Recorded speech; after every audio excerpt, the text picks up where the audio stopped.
ఏడో రోజు అసెంబ్లీ సమావేశాలు కొనసాగుతున్నాయి. ప్రశ్నోత్తరాలు జరుగుతున్నాయి. ముఖ్యంగా ఉద్యోగుల బదిలీల విషయంపై చర్చిస్తున్నట్టుగా తెలుస్తోంది. తెలుగు రాష్ట్రాల మధ్య ఉద్యోగుల బదిలీల అంశం ప్రశ్నోత్తరాల్లో ప్రస్తావనకు వచ్చింది. ఉద్యోగుల వన్ టైం రిలీఫ్ కోసం తెలంగాణ ప్రభుత్వం నుండి సమాధానం రావాల్సి ఉందని ఆర్థిక మంత్రి పయ్యావుల కేశవ్ చెప్పారు. 1942 మంది ఏపీ ఉద్యోగులు తెలంగాణకు వెళ్లేందుకు ఆసక్తి చూపిస్తున్నట్టు చెప్పారు ఆయన. ఇక 1447 మంది తెలంగాణకు చెందిన వారు ఏపీకి రావాలనుకుంటున్నారని వివరించారు.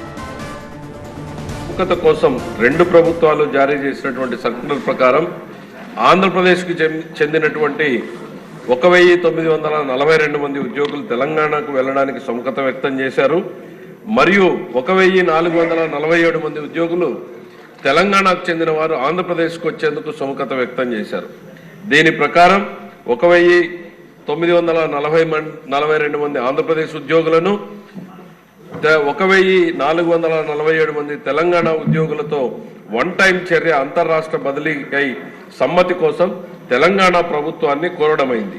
తెలంగాణ ప్రభుత్వం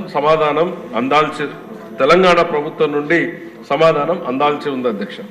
తర్వాత తదనంతరం 122 మంది తెలంగాణ నాన్ గెజిటెడ్ ప్రభుత్వ ఉద్యోగులను రిలీవ్ చేయాలని తెలంగాణ ప్రభుత్వం చేసిన అభ్యర్థన ఆధారంగా జీవోఆర్టీ నంబర్ 1412 GA ద్వారా 13/8/24 ద్వారా అందరినీ అనుమతిస్తూ ఉత్తర్వులు జారీ చేయబడ్డాయి.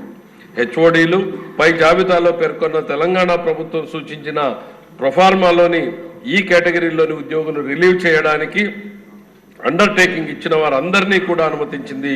ఇప్పటికే 61 మంది ఉద్యోగులు తెలంగాణలో చేరారు అధ్యక్ష.